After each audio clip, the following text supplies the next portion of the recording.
This panel is a panel of people with lived experience. And as you've kind of seen in terms of the structure of our conference, our attempt is to bring a number of different perspectives to the table to be able to inform a comprehensive way of how to move forward on work disability issues and work disability policy. So I'm your host for this panel, Steve Mantis, and this panel is going to be a little bit different. We're not all going to do formal presentations.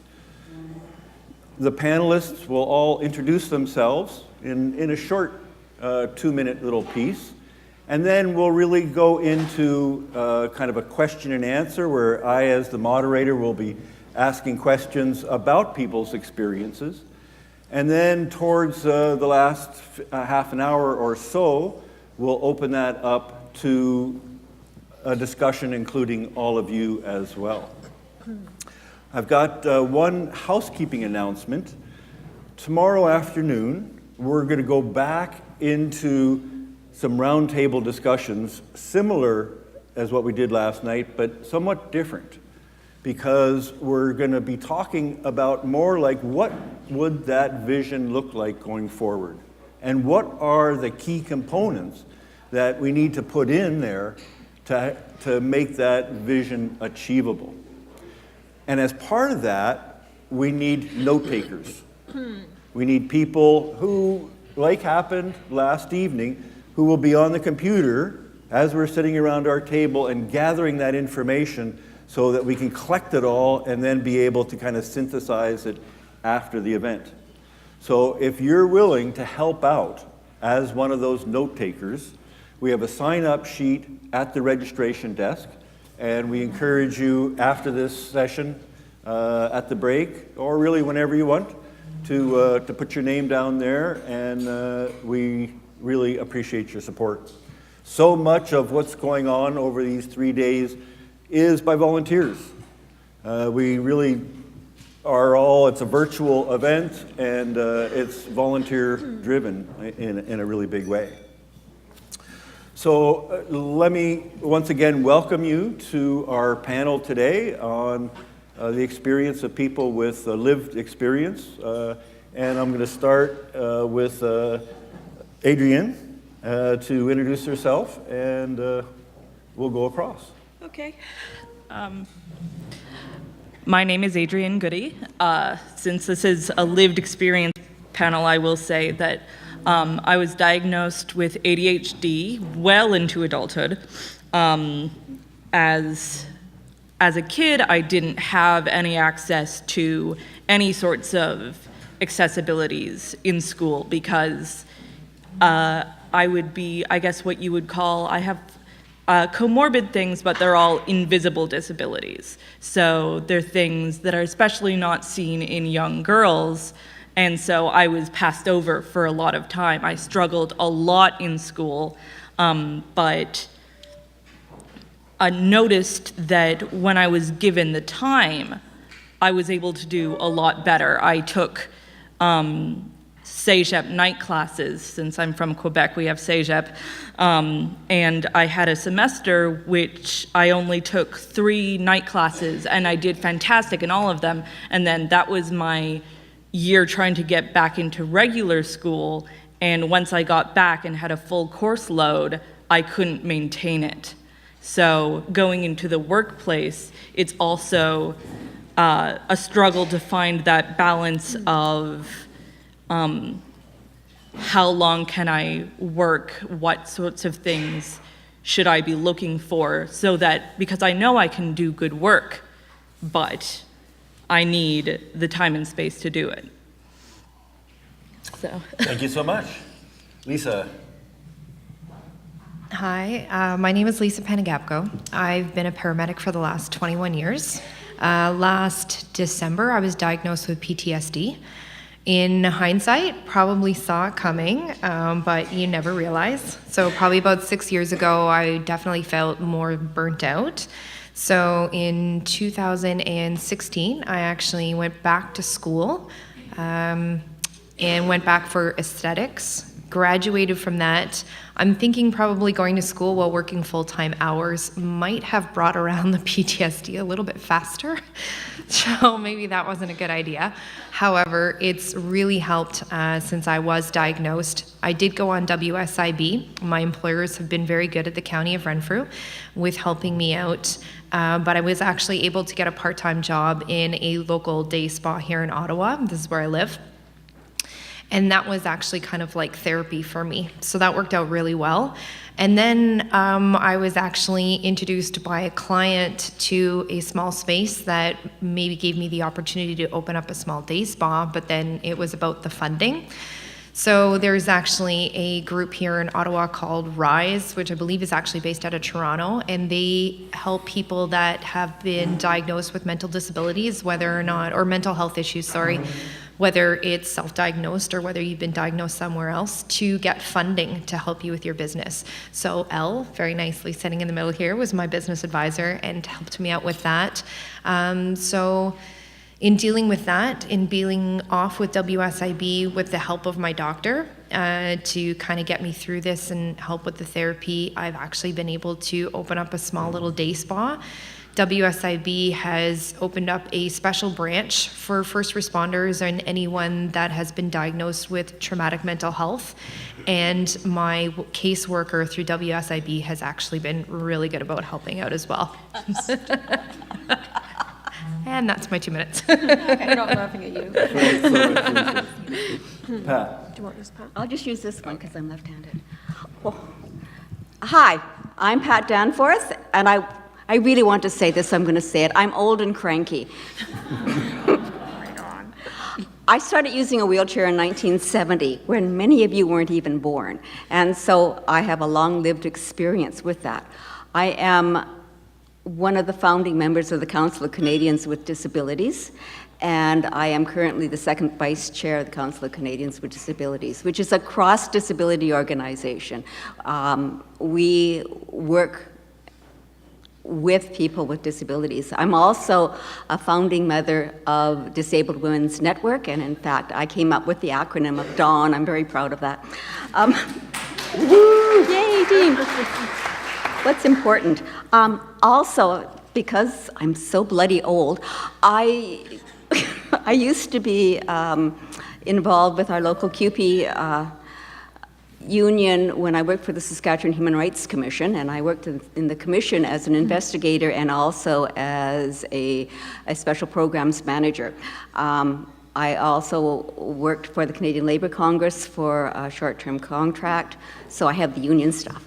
Then I worked for the government of BC, God love us all. And I worked as a manager in employment equity and also in return to work, so I have that perspective. What else can I tell you that's exciting about me? I currently live in Victoria, which is where I was raised, but I have lived in Alberta, Saskatchewan, Ontario, and BC, and that gives me more of a pan-Canadian experience, and I can tell you that each province has unique barriers to people with the lived experience of disability, and we're going to talk about that later on. Did I make it? Yay! Thank you, Pat. Sally. Thank you. I'm Sally Kimpson. I'm also from Victoria. And I'm going to talk a little bit about the culture of fear that Catherine mentioned this morning. And in 1979, I was diagnosed with a chronic degenerative musculoskeletal condition. I was a registered nurse, and I had a full-time practice. And it was about the time the BCNU had their first contract, and they had LTD in that. So I went on LTD benefits and also CPP benefits, which were clawed back. My LTD benefit was non-indexed, so basically I brought in $1,300 a month before taxes. Where the employer previously paid all of my extended and dental benefits, I ended up having to pay them myself. So I couldn't afford dental premiums, so stopped doing that. The classic disincentive of fear of returning to work was really present a lot in my life, and due to stringent return to work policy, less with CPP, but it was such a hard mix for me, but really with the LTD contract. I couldn't imagine actually working enough to support myself and somehow keeping my health going. I would have had to have been, to work full-time. I would have had to have worked full-time at something. And I just couldn't afford to lose my benefits. So I kept going to school, actually. And I also worried a lot about surveillance, about, if I'd gone out to the garden and did a few things. And of course, then I'd spend time in the house on the couch afterwards. But they wouldn't see that. They'd see me in the garden maybe doing a few things. And anyway, I did end up going back to school, and I was fortunate enough to have support from the British Columbia government through Advanced Ed, and they paid my undergrad tuition and books, and then I went on to do, I'll stop now, but I did actually go on and finally complete a PhD, so a long, long time it took me to do that, and a lot of struggles. Thank you, Sally. Carl. Thank you. Are you going to put the clock on me? Oh, yeah. Okay. We're going now. My name is Carl Crevar. I'm from Hamilton, Ontario. I'm affiliated with the Ontario Network of Injured Workers and also the Ontario representative for the Canadian Injured Workers Alliance, a national organization. My background, I came through the ranks of the union, the United Auto Workers, for many, many years. I got hurt in 1987. I went off work. Never went back to work. The claim was never allowed. When we talk about people with visible disabilities, you talk about people with the invisible disabilities, which I always try and tell people the first thing when I talk to them, I ask them if they think I'm an injured worker. And it's because if you can't see it, it's not real. Well, it is real. Then I met Steve in 1989, I guess it was. He put a rope around my collar and fished me right in. But to be honest, I met a bunch of injured workers out of Hamilton. And I am a very proud person. And once someone takes that pride away from me, I fight back. I don't sit back and I wait. And I got involved with the injured workers in Hamilton. And after we met Steve, we organized the Ontario Network of Injured Workers. I want to say I'm very optimistic with the presenters that were here today and being at this conference, but I can also be very controversial with what we're dealing with in Ontario with the workers' compensation system and the issue with people with permanent disabilities. It's a disgrace. It's a disgrace what our government and our society is doing. And we've taken on a campaign, I'm sure you've seen some of the material on your table in Ontario, to fight back. And it's taking back our compensation system, as comments have been made before, and it's not stopping us now. The way I got POTS, the sign of POTS. Oh, it stopped. So maybe I'll leave it there for now. Thank you, Carl. Joe. Oh, sorry. Hello, my name is Joe Dowdle, and I'm from Oakville, Ontario. I work for the Union of Operating Engineers, Local 793. We are a large provincial local, and we cover the whole province of Ontario. I'm a licensed crane operator by trade. In 1987, it must have been a bad year. 1987, I was also injured at work, and I spent 14 months in rehab. During that time, I noticed a lot of sad faces, especially in the Lyndhurst, as individuals were being sent back to their houses and so on with no work. And I think at that time I really wanted to make sure that I did something to try to help out when I did get back on my feet. So I did get with the Canadian Paraplegic Association as well. I ended up being a director there, and I started to give back. And to this day, I still give back. But I also was hired on by the union itself in 1989, and currently I'm vice president of the local and also director of apprenticeship and training. So over the years, I've seen a lot of good changes. I think what we're doing here today is certainly a step in the right direction. I'd like to see it on a national level. You see a lot of provincial stuff going on. But I think if we all work together and we make some changes, some positive changes, we got to get more employers engaged and get them to the table and start hiring people with disabilities. Just because you're disabled doesn't mean that you're not employable. We all are employable. So I think by doing what we're doing today, I think this is a good step in the right direction. Thank you. Thank you, Joe. So you can see we've got kind of a broad spectrum of experience. Some of us are old and a little bit cranky. I've been saying that about myself as well, Pat. Sometimes after fighting for years and years and years, and as Michael mentioned in his keynote, we haven't seen as much change as we would like. Sometimes you get a little bit cranky. Sometimes that can actually be to our advantage. But let me start with you, Adrian. In terms of what we heard this morning, from the employer panel and others, is our personal stories can help inform and open doors sometimes to employers, but also knowing what our abilities are that we can bring to that employment is the other part of that equation. Right. What would you share potentially with an employer coming up in terms of, in a way, sometimes getting to their heart so that they'll actually consider, and then what will you bring to the employer? Well, I think those things can be a bit mixed together, because I think growing up with ADHD and non-diagnosed, but I would consider myself neuroatypical. Having been non-diagnosed for such a long time, it really impacts your self-esteem as a child, because the most common note on any report card that I got was, she could do so well if she just applied herself. And that to me was like, why can't I do better? Everyone tells me you're so smart. Why can't you just do it? This shouldn't be so hard. And it becomes your fault. And I think that when I was diagnosed with ADHD, and that had led to a lot of anxiety. So when I was diagnosed with ADHD, there was a huge relief there, because it was, at the time, I don't think of it like this now, but the fact that there was something wrong with me meant that there was nothing wrong with me morally as a person. And so I think I've struggled a lot with anxiety over the years, but that is something that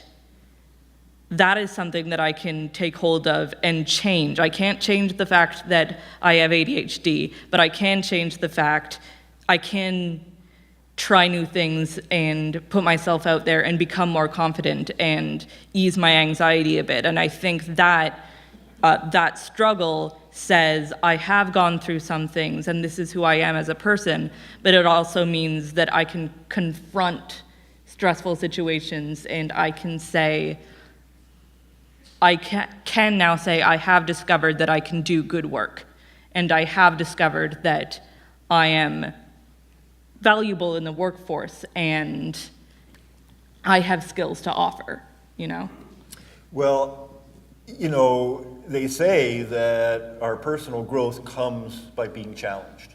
Right. And there's no doubt that if you've got a disability, you're going to face lots of challenges. So in a way, there's these opportunities, aren't there? Right. And Lisa, so you seem to be choosing a new path for yourself after coming up against, challenges in the workplace. Tell me a little bit about that. Why are you choosing that path, and what have you learned along the way? I don't know that it would be considered so much a choice as kind of a have to. There's, you kind of reach your limit.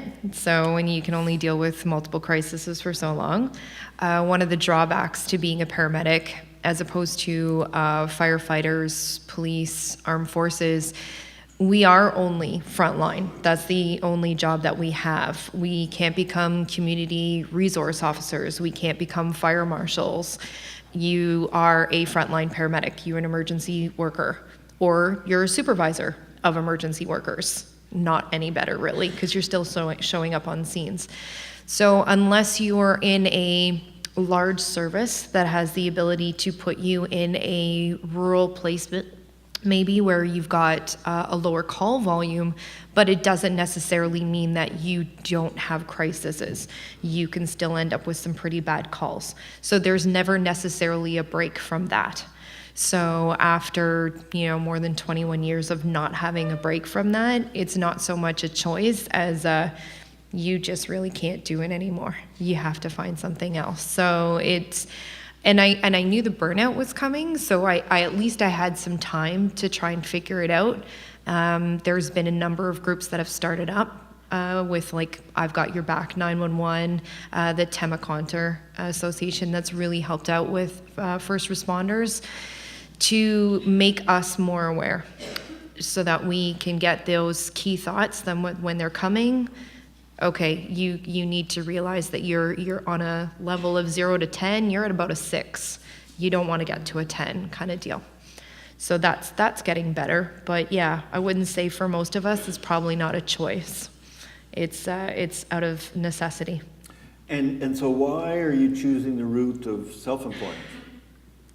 Oh, well, that's just comes from working for the government for 21 years.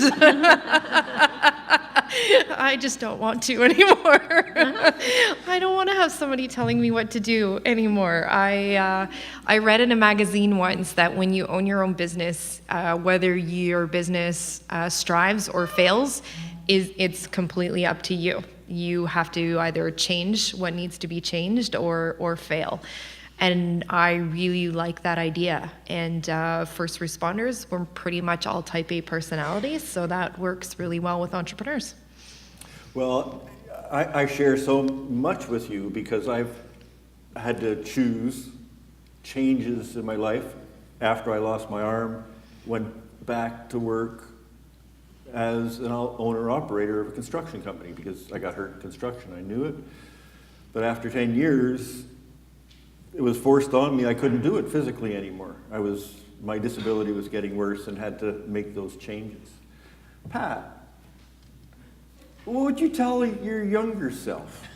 Now that we've got some years under our belts, if you were starting over again, what kind of advice would you share? The first thing I would say is be bolder. Don't accept what you're told. And part of listening to the conversation so far today, one of the things that you forget, I can't tell you what you do. I forget the horrible things that happened, but I will tell you this story that when I ended up in a wheelchair, what was my options? And my options, I was told my options was that I could work at a sheltered workshop because I'd be really good at collating paper. Anyways, I didn't do that because like Gary, I used the vocational rehabilitation for disabled peoples, and I was able to go to university. And at that time, so we're talking about 1970, 71, my tuition was paid. I was given a living allowance. My books were paid. So I was able to afford to go to university. So that was a really positive thing. So my younger, if I had my chance to do it again, I would have really capitalized on it and hopefully moved further with my education than I did. But I think the most important thing is not to accept what you're told you cannot do, and figure it out, and also realize that it's a process, it's not an end result. And Sally, I got a chance to meet you last night at our round table. And what we've heard, from the researchers that, half of us are unemployed. And that the systems that are there to support us sometimes don't support us as well as they could. and I know you've done some research going through your PhD on that. What are some of the insights you've seen both personally as well as your research in terms of the interactions of those support systems and the ability to move into employment?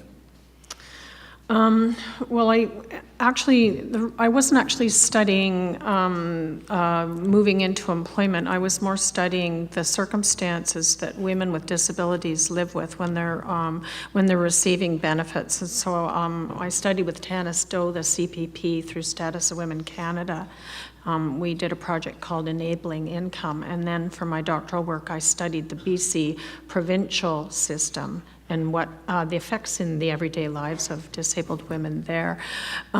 Especially with the BC project, some of my participants were actually working, but they were also holding themselves back. Michael talked about this morning the now allowable income attached to the BC provincial benefits, and although it looks great on paper, people still hold themselves back because they worry that if they make a certain amount of money, so if the allowable income is $1,200 a year, you think to yourself, well, you know, if I can, or a month, if I can make 800, maybe I shouldn't make quite that much, because if they see that I'm making that much, then they might make a decision arbitrarily that I could actually do more, and then the pressure starts.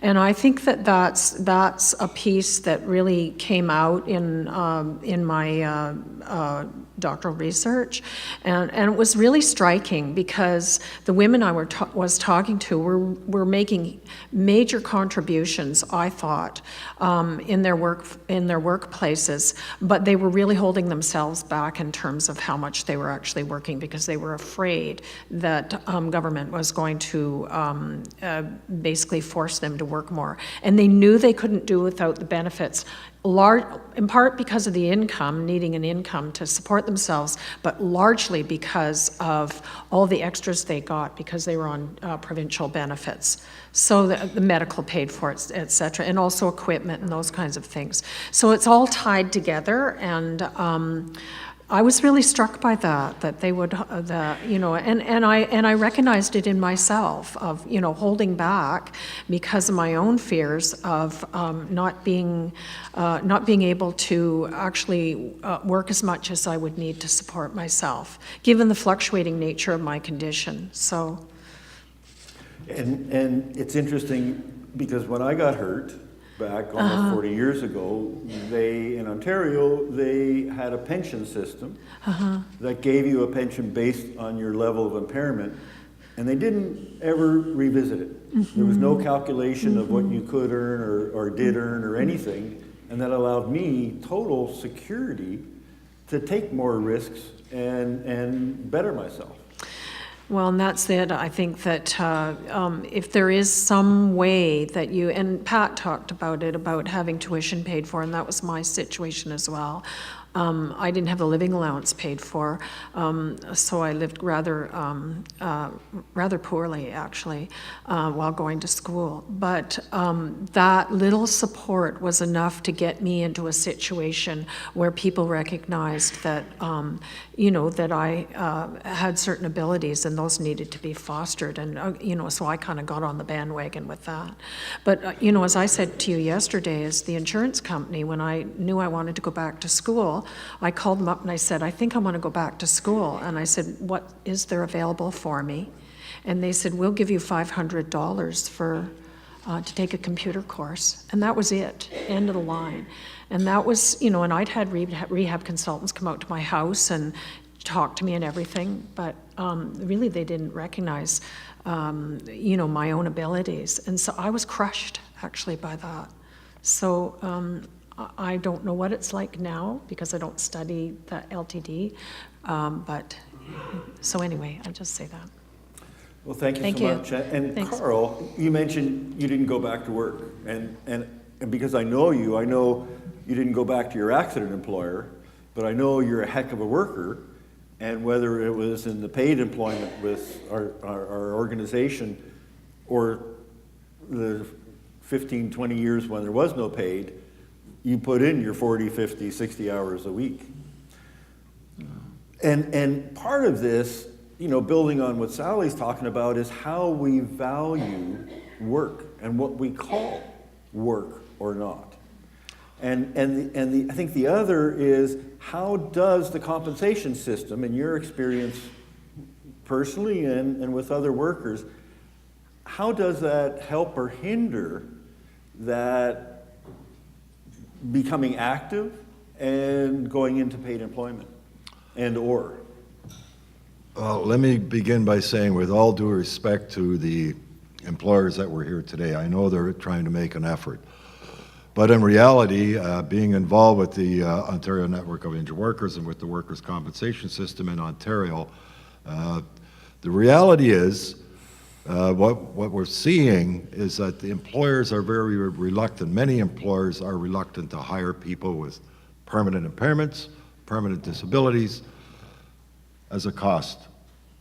That's the reality, and particularly in Ontario, because if a person gets hurt and has a permanent impairment, they're afraid of the cost of bringing that person back into employment for various reasons, safety reasons or whatever. But that's the reality, and that's the disgrace that's within our system, and that's something we've been trying to deal with for a long, long time. And that's one of the reasons I got involved, because of the background that I have within unions. I used to, do grievances for people who were dealt with unfairly. And I found it very disturbing when I met a bunch of people that were going through the compensation system, the way they were being treated. This is our system that's there today. It's a disgrace. You hear that the return to work, they're bringing people back. Well, they're not bringing people back. That's a fallacy. That's not true. They do to a certain extent, but the truth is it's not happening. Case in point, there's legislation coming up that comes into effect in January on the mental stress issue. We had talked with the current WSIB, I like to call it the Workers' Compensation Board because that's what it was, and that's gone. We had talked to them about making some changes in there to reflect when you address mental stress in the workplace, there has to be a prevention component in there. It's not in there. That's not in there. They decided that they weren't going to do it, and we're currently battling with the board to put that provision in there, and the government, that it's wrong if you don't have that prevention component in that legislation. So when we're dealing with those kinds of issues, there are some people here who are on that committee that we meet with the board. We make suggestions and recommendations, and we're being ignored. That's the reality. We're being ignored, and that's a huge cost for people trying to enter back into the workforce. The poverty level of people with permanent impairment in Ontario is increasing, not decreasing. And when you talk about income levels for support, I believe there's a consultation that's going on right now. That in Ontario, the minimum poverty line is at $22,000 per year. However, for a person with a disability, it should be at least 30%, 33% more. But that's not being applied. These are the kinds of things that we're facing, and that's why I'm discouraged, that because it is a disgrace in how we treat people with permanent impairments. I know I went through the system. The claim was never allowed. Never allowed. Excuse me. So I think we have a long way to go, and people should be saying, give me an opportunity, give me a chance. We're not all scientists, we're not all rocket scientists, but people with disabilities all are asking for is give me a chance. We do have something to contribute one way or the other. Thanks, Carl.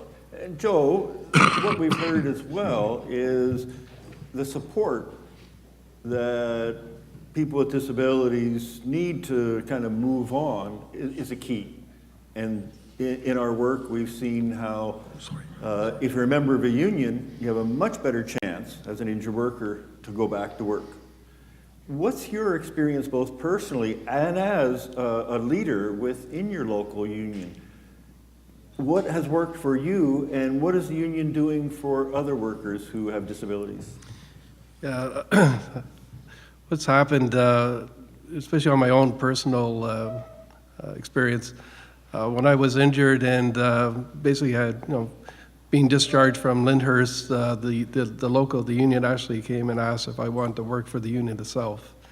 And I think at that point in time, it just opened up the door, and I was, prior to that, I was thinking every day, what was I going to do? I operated a crane. That's all I did, and I couldn't do that anymore. So the door was open, like you had mentioned. All you need is an opportunity to have that chance. And from that point on, I did. I got hired on the local itself, made accommodations. They modified the workplace to a point where they put a ramp in. They put a stair lift in. They had to reinforce the wall for the stair lift. They had to modify the washrooms. They took a risk that the training that they would provide me down, years later, I'd be giving it back. And that's what's happened. I mean, here we are, 30 years later. I'm working for the union still. I've been promoted many, many, many times. And to this day, they're still supporting me. They're a major sponsor at this event. I have a lot of key officers at this conference in support of this. So again, it's support of from the union itself working, and I think I'm very, very fortunate.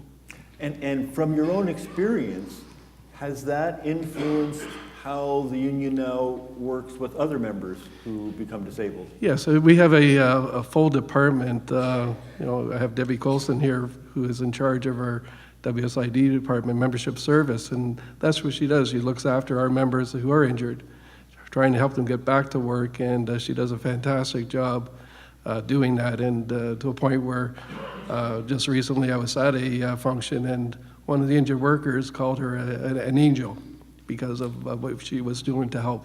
So I don't think I'll ever forget that. Well, thank you. I want to kind of turn the topic a little bit about accommodation in the workplace, and I forget what the words were used this morning, maybe moving from reasonable accommodation to a more, I guess, inclusive design. That's a process of negotiation oftentimes.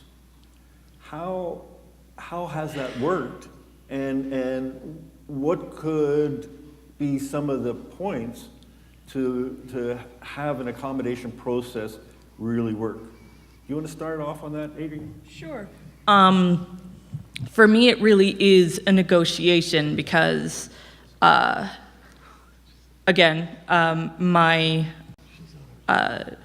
disabilities are all invisible, and also I have a lot of sensory issues. So like if it's too loud, I might get just a little more stressed that builds up, and my stress levels, like I had a job where I was trying to do full time, and I was technically doing the job and getting it all done, but at the end of every day I was exhausted, and by the end of the week, I had woken up and my hands were shaking. So it was like, but I couldn't quite pin down necessarily what was making me so stressed. So it's like, maybe if it's too loud, sometimes, but if I have other resources there. So it's really a matter of trying to pinpoint the things, especially for me, what techniques do help. Like if I'm working in an office setting, having things like, the stress balls and the fidget toys that are very popular nowadays actually very much help my concentration. And being allowed to have that would help me work a lot better. Or maybe it's like I do need a job that is less than 40 hours a week because I wouldn't be able to handle that at this moment at least. But it's finding techniques for me and that work for me and finding what is applicable to the workplace. So it's like, is this something that I can work on myself, or is this something that I do need to ask permission for? Especially because it's not a physical thing, so it's not like they're not as concrete.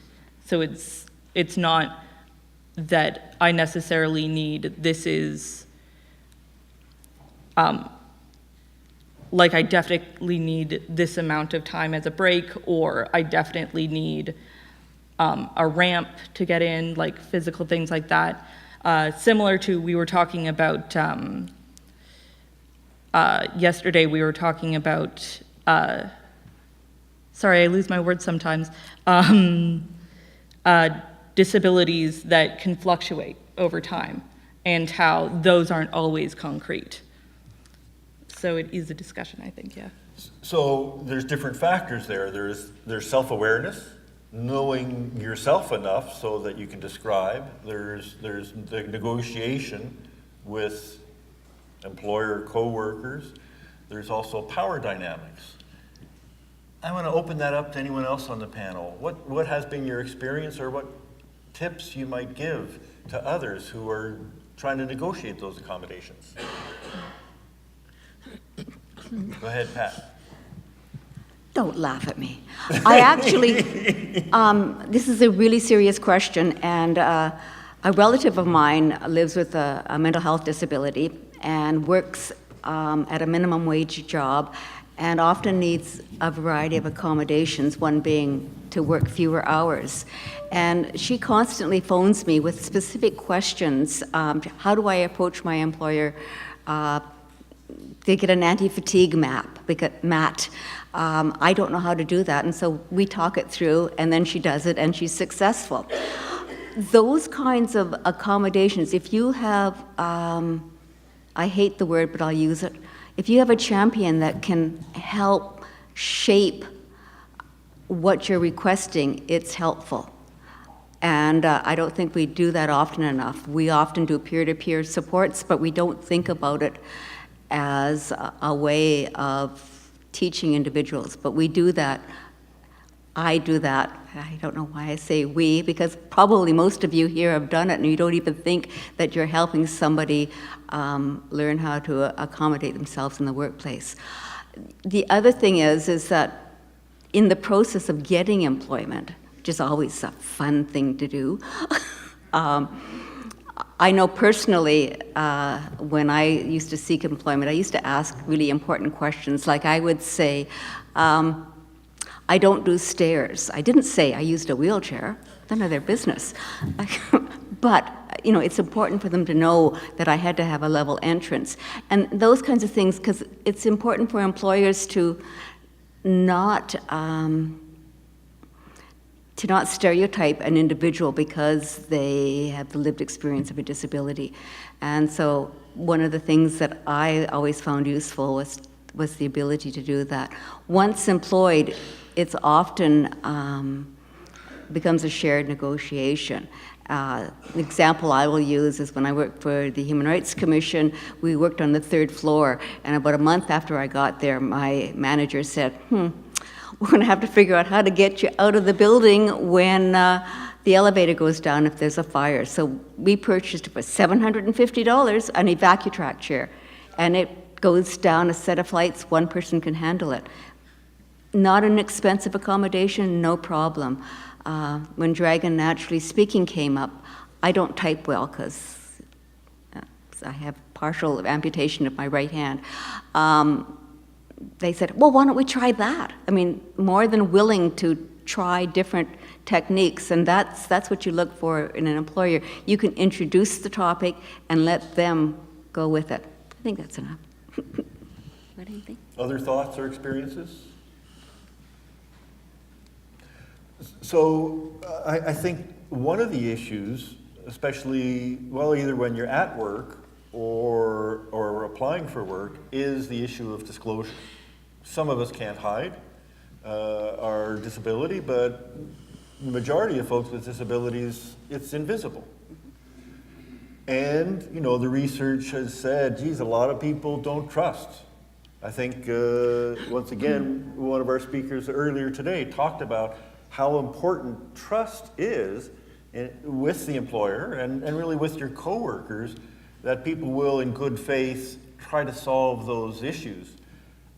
How do we deal with that? Where do we go to start building that trust so that we can move forward together in terms of reasonable accommodations and the design of work? Any thoughts on that? Joe? I think one of the problems that we have is the fact that as soon as you say that you have a disability, then right away the lights go up and the sirens go off, and of course they don't want to hire you. So that's why I think there's a lot of people reluctant to say that they are disabled or self-identify that they are.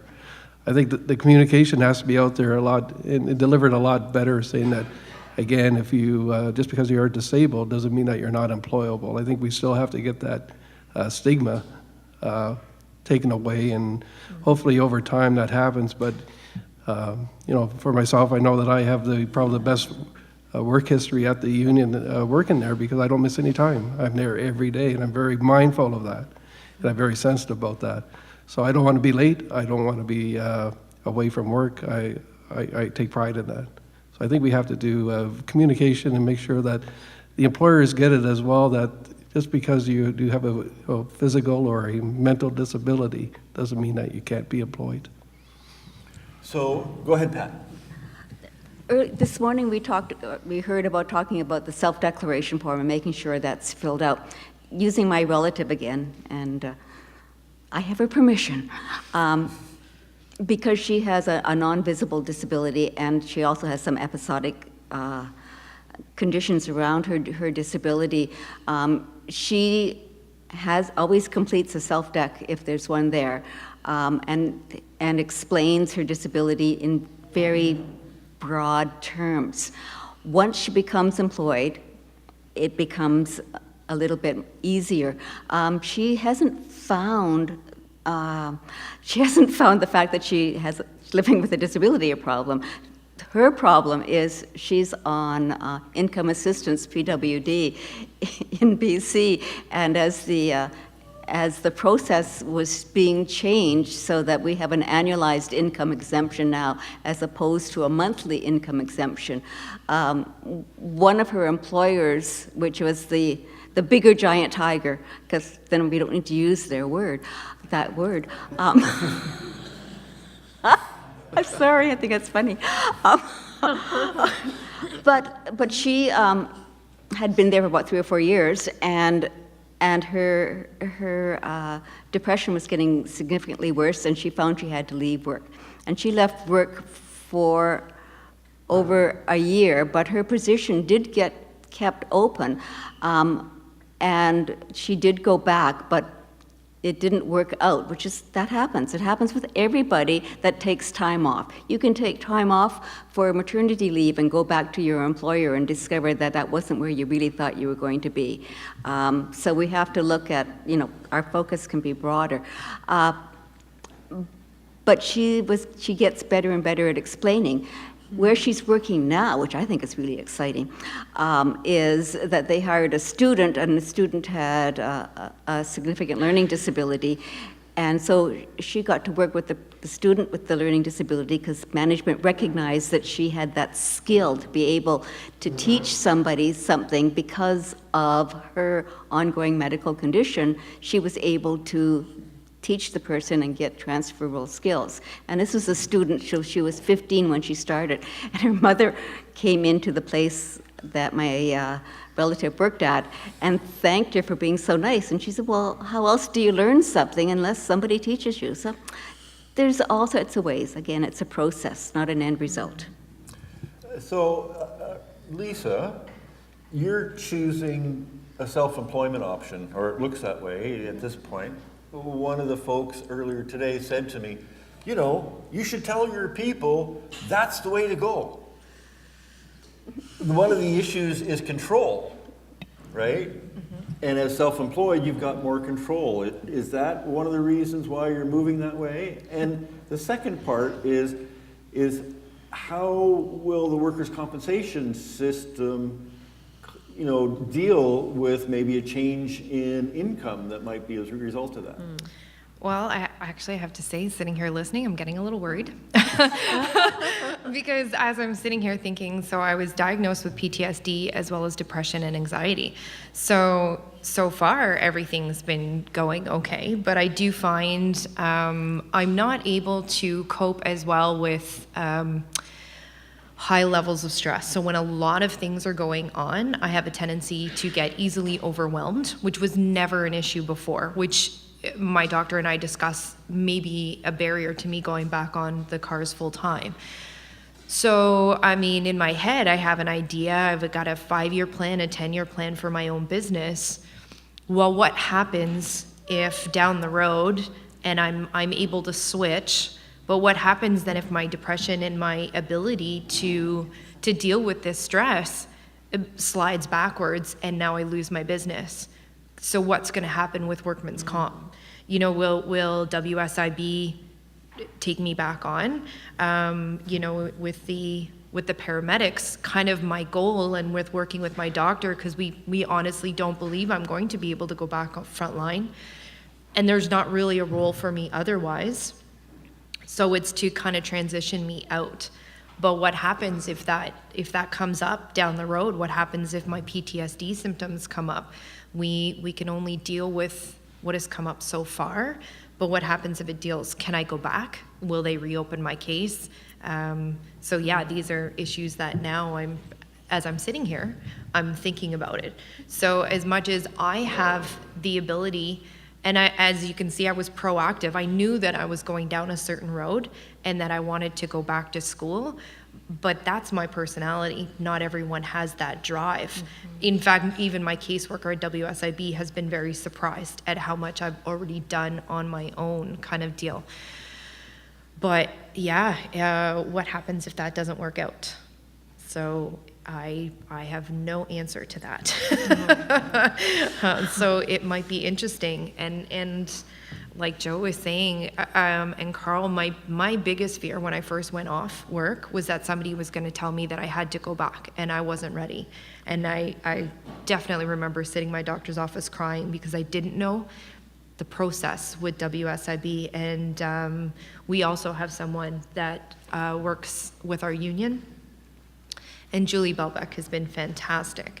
And since WSIB has opened up this traumatic mental stress department, I think that's helped out a lot as well. They seem to have a little bit better caseworkers, but yeah, these will be actually really good questions for my work transition specialist. What happens if I backslide a couple of years from now and I no longer work for the employer that caused my original injury?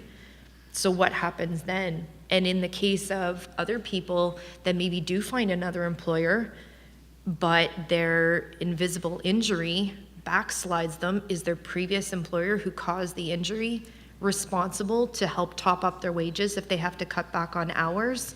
What happens? And really, this is one of the big advantages of sitting, talking with others who have gone through similar experiences, you know, currently or, you know, long ago, to be able to share among ourselves, because oftentimes there isn't a place that we can go that someone's really going to give those answers. I want to open this up now to everyone here. We have about another half an hour. I encourage you to either ask questions, and you can direct your question to anyone on the panel. Likewise, if you want to share some of your own experience, we welcome that as well, though, as we did with the panelists, we'll ask you to keep it to a couple of minutes. That could be a challenge, but I think we're all up for a challenge. At this point, any questions or comments to kick us off? In the back there.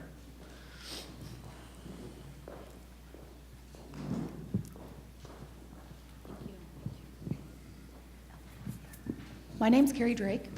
Sorry, my voice is cracking here. I'm from the Brantford Police Association. I just want to know your opinion on the new bill that the Liberals are trying to pass, which is Bill 175, the Safer Ontario Act 2017, and it's Section 115. Is anyone aware of that new section? Maybe you could just give us a quick summary. Okay.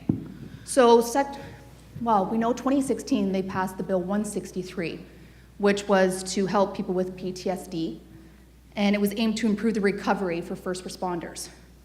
So the new bill that they're trying to push through before Christmas, Section 115, is actually accommodation of disability needs. Summarizing that, basically what happens is the employer for police officers, so that's about 26,000 people in Ontario, sorry, I'm not good at speaking in front of crowds, so. You're doing great. So the employer now can offer an accommodation for people with mental health disorders, and they can strip them down from being a police officer and provide them with a civilian accommodation, which means they can drop their pay by $25,000, if not more. And this includes temporary and permanent positions for accommodations. So that's pregnant women, that's people that get injured off duty for 6 to 8 weeks. They can cut their pay by that much. If that person's unable to take that accommodation, they can then terminate them, which means they can fire them for having a disability. So this is section 115 of the new bill, which is the Safer Ontario Act. I just want to know what everyone's opinion on that is. And this is a bill they're trying to put through before Christmas. It's already had its second reading.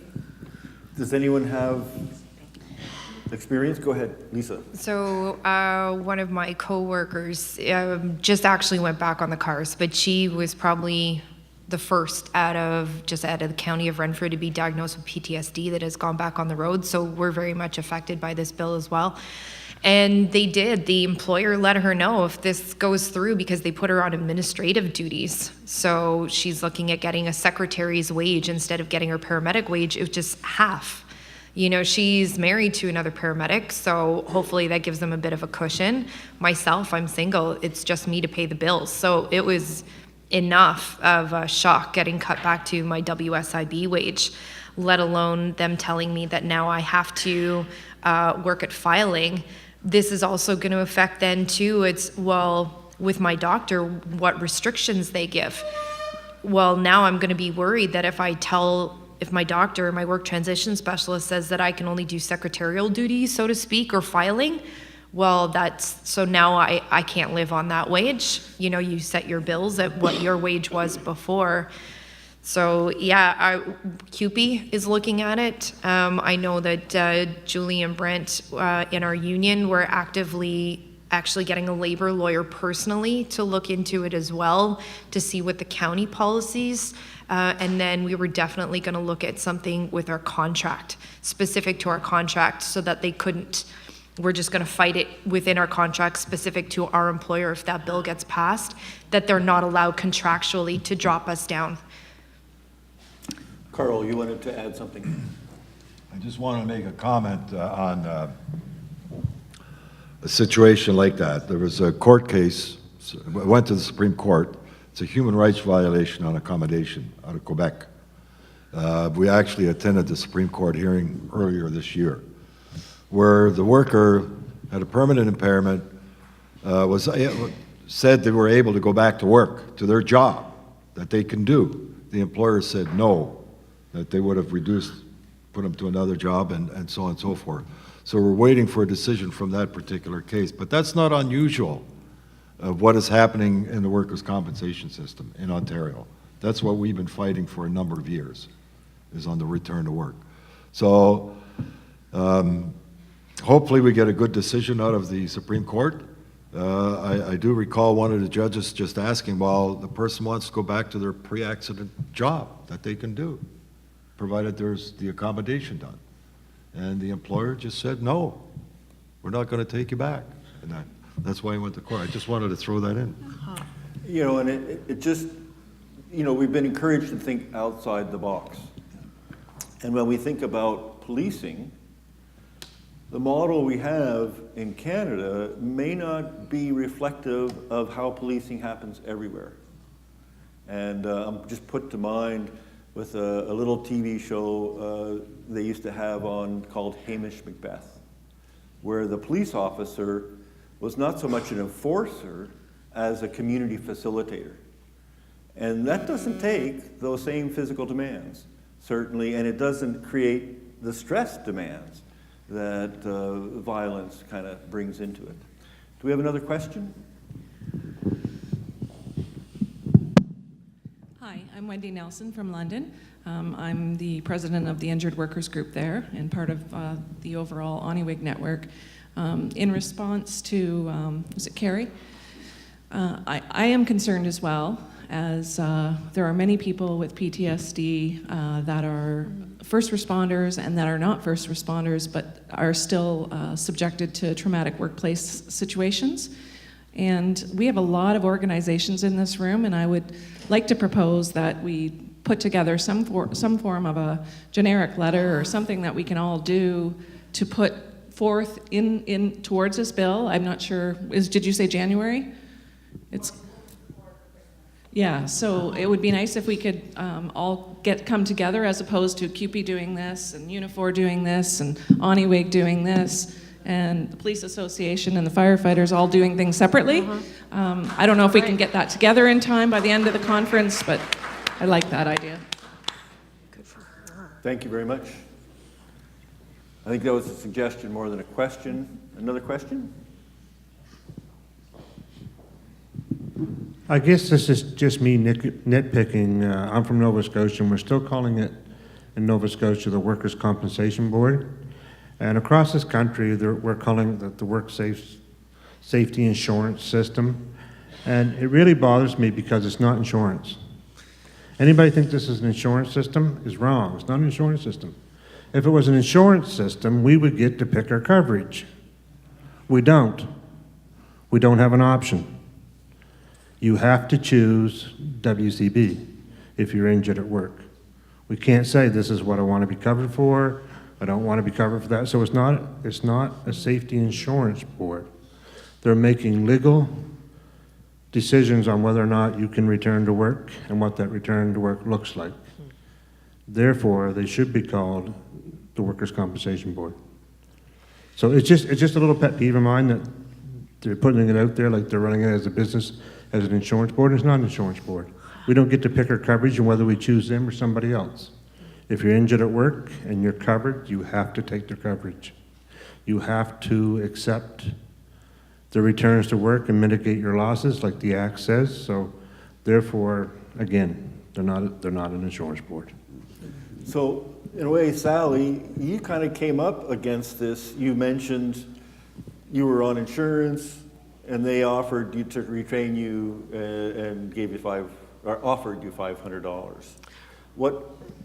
What do you see as that insurance model compared to a more public model? Well, I think that was LTD, so that was basically insurance that was subscribed to as part of the union contract. And so, I mean, for those who know how that works, that, you know, unions do actually basically ask insurance companies to administer the benefits. And so I had direct dealings with the insurance company because I was subject to the policies that were bargained for by the contract.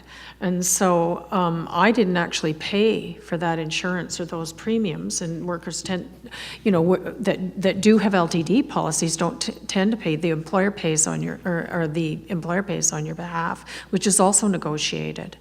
So, but there I was in the system, and it was quite a shock to me that how much they actually governed my life. And this is just one example of, you know, I was all enthusiastic about going to school, and honestly, I was insulted. I really was insulted by that offer. Now I know things have changed, and that, you know, in particular, I know about BCNU, and that they have, you know, much better strategies to, well, maybe I won't say better, I'll say different strategies to manage disabled workers. And of course, also if you're a nurse and you work on the front line and you become disabled because of an injury, then you've got probably three things on the go. You've got WCB, or WorkSafe in BC. You've got your LTD benefits and everything that goes with that, and all the apparatus to help you basically rehabilitate or recover or return to work. And then you've got CPP. And that was not my situation, but we formed actually a small group of us, about half dozen of us, formed a little disability group, and we began to needle the union to begin to change things because so many things were unsatisfactory. And one of those women on that little activist group was under basically, she had to deal with all three agencies and organizations and all their little rules and policy. And she had a very, very hard time. She seemed to have a much harder time than the rest of us. There was so much she had to balance. in terms of the what was being asked of her and what systems she had to deal with directly. So I think this is a comment about the silos and about how those really affect our lives. You know, that one says one thing and one says the other thing, and you're kind of going, which one? You know, which one do I pay attention to? And for me, what's going to be the best way through all this? And you never know. I mean, I just wanted to say one more thing about living on benefits is the uncertainty is huge. You're uncertain about what's going to happen next. You don't really know, like filling out, that's the other thing with LTD, every year there's a review and you fill out those forms, and for the life of me, I never really understood why they, you know, as I kept going to school more and more, how they kept giving me benefits. I knew that a lot of it had to do with the fact that my doctor was willing to say, basically, leave this woman alone. But that uncertainty was always there, not knowing. And so the kind of feeling like I didn't really trust, actually I didn't trust the union much, and I didn't trust the provider, Great West Life. And for the most part, CPP left me alone, so they seemed kind of okay. But really, I lived with a lot of uncertainty and not knowing what was going to happen next. And anytime I made a move, I just thought, uh-oh, what's going to happen? So that's another piece of it. Despite what people tell you, right, like what their consultants or whatever tell you, you still really don't know. So I don't know if other people with disabilities that, are subject to those kinds of programs have that experience, but I sure did. And it raises your stress levels. And of course, I have an autoimmune condition, so that, affects it, basically.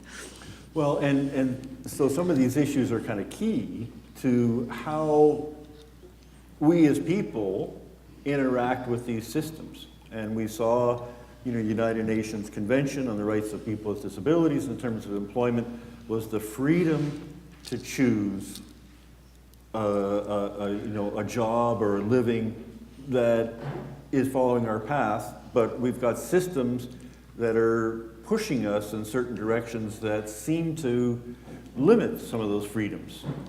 Any recommendations on what we would really like to have going forward in terms of those income supports that help us to be as productive as we can?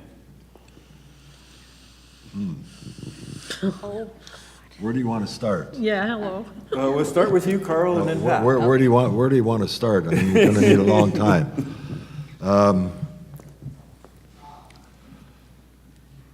I guess, in terms of working towards change, you have to go into these various systems to make the corrections. When I say the impact of being on workers' compensation is one thing, and that does affect other people as well, people that have disabilities into the workforce. Because what's happening here filters into the other systems, which is a barrier, obviously, because that's what stops, employers, or the fear of employers hiring people with disabilities, period. I want to go back to what what Joe said earlier. The disclosure. It's a disclosure you were talking about earlier. Injured workers, I'm just going to talk about through the compensation system. Workers who got injured didn't go back to their accident employers, had to apply, had to do a job search, and they were literally told, do not tell your potential employer that you were on workers' compensation. I mean, it's going to take a lot of education, a lot of discussion, a lot of communication with employers to really understand what people with permanent impairments and disabilities face in order just to have an opportunity to get their life back, get back to work, to get into work. It's going to be a long process. It's going to be a long process. And, from what we're trying to do in Ontario, the injured workers in this province on compensation have said enough. Enough is enough. And that's why we're doing this campaign.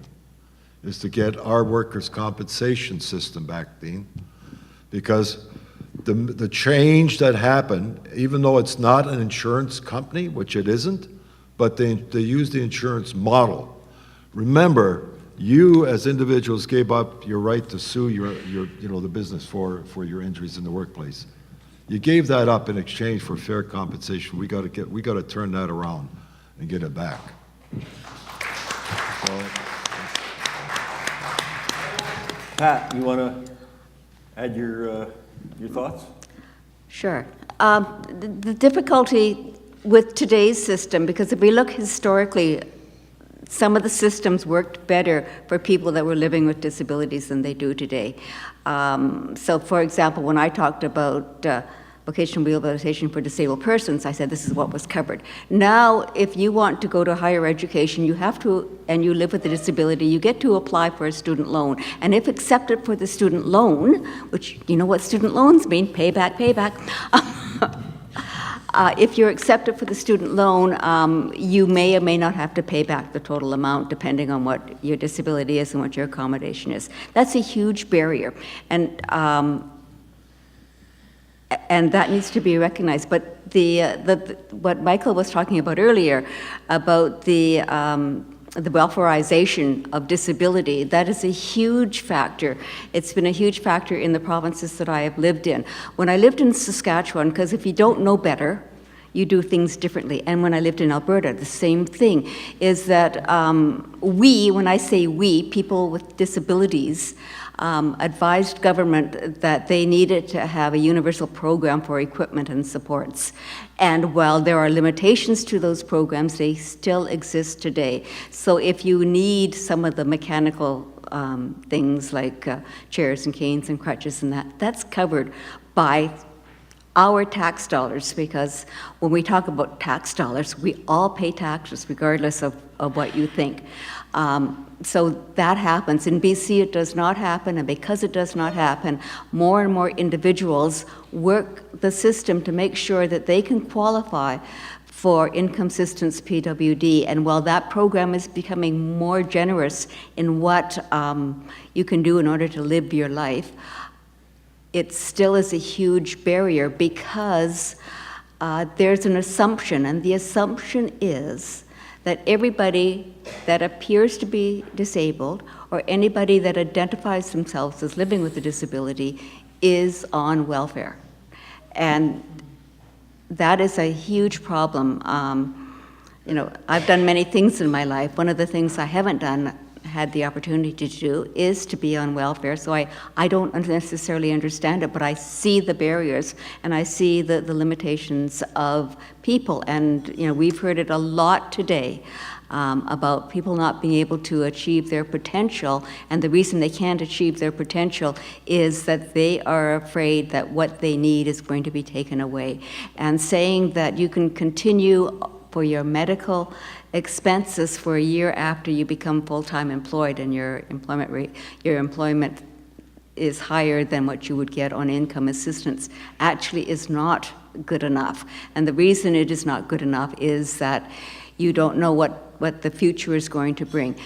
In BC, once you reach 65, there's the magic number, and you've been on income assistance PWD. You keep your medical benefits. Because you keep your medical benefits, you're okay, and your income increases. So your income increases because you get old age security, you get guaranteed annual income. If you ever had any employment, you also get your CPP benefits. So you go from being at a poverty level to a low income level. So that's part of the biggest problems. And because each province, because God love us all, we do live in a federation, which means that each province decides how it's going to implement their programs. It's not universal. It's like little fiefdoms.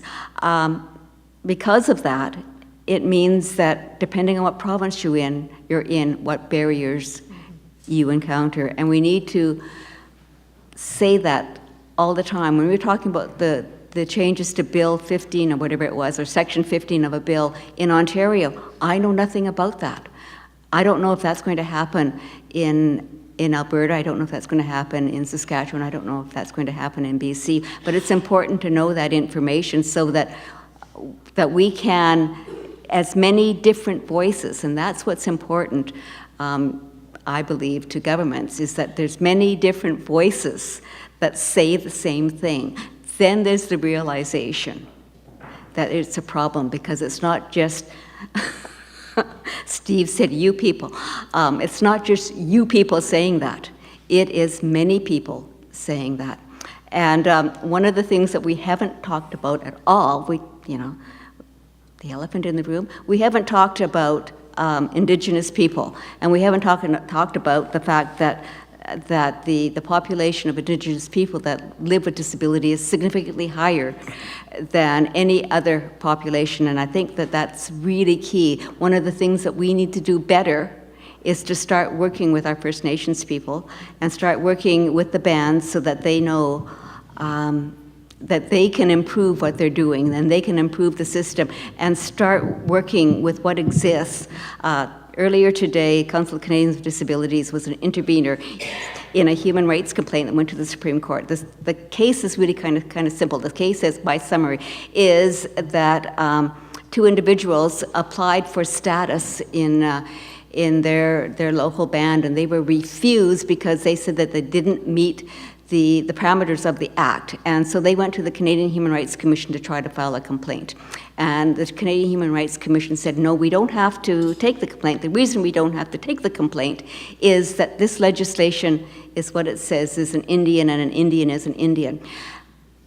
Council of Canadians with Disabilities intervened. The reason we intervened is that there's many pieces of legislation, workers' compensation for one, that can impact how they define what a person is. And so that means that there's many things that cannot go forward because it's enshrined in legislation, and we need to know that.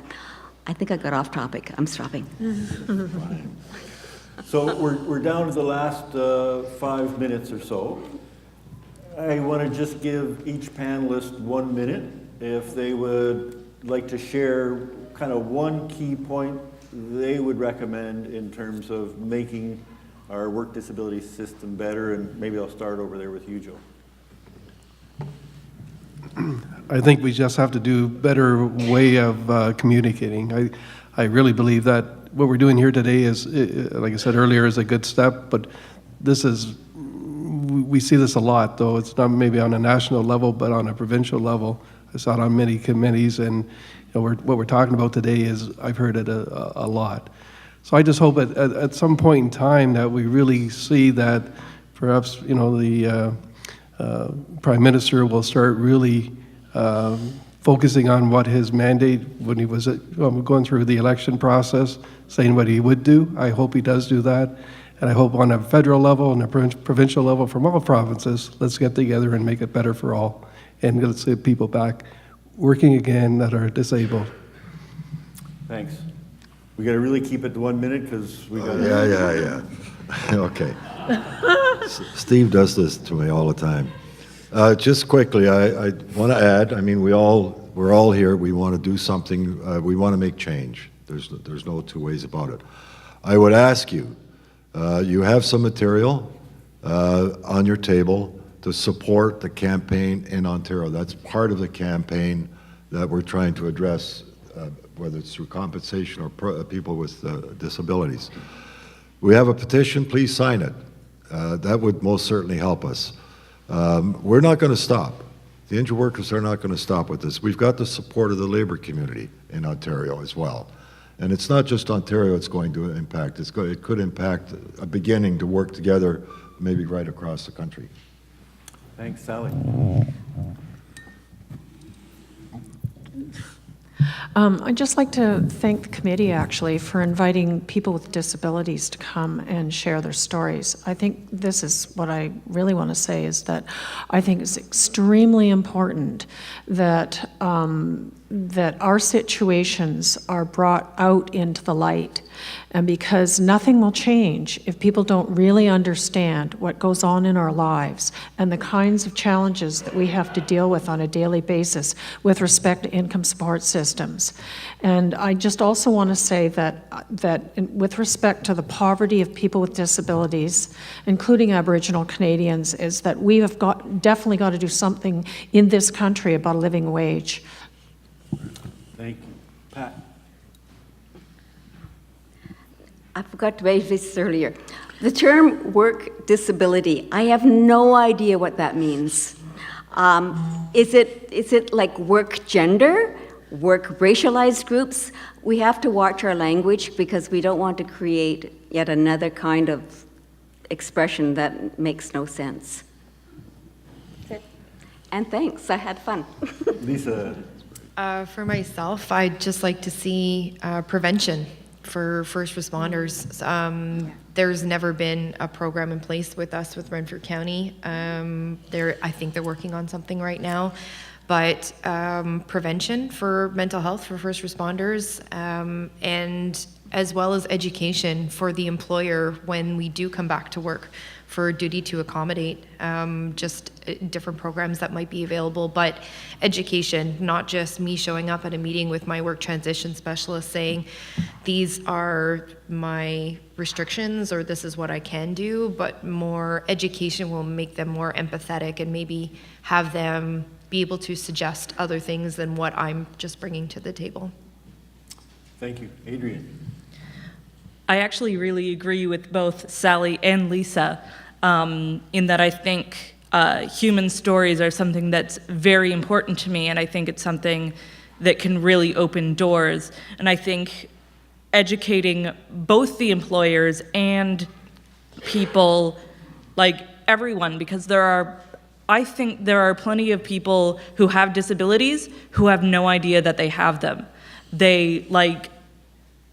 My program that I'm in, I only found out about it the day I went into the interview because a family member read about it in the newspaper and called me up, and I would never have known and I would never have been here if that chance hadn't happened. I think there needs to be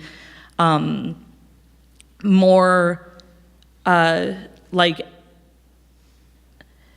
more coverage, I guess, more access to that information for everybody, because a lot of people just don't know what accessibilities they can get, and they don't know where to ask for that.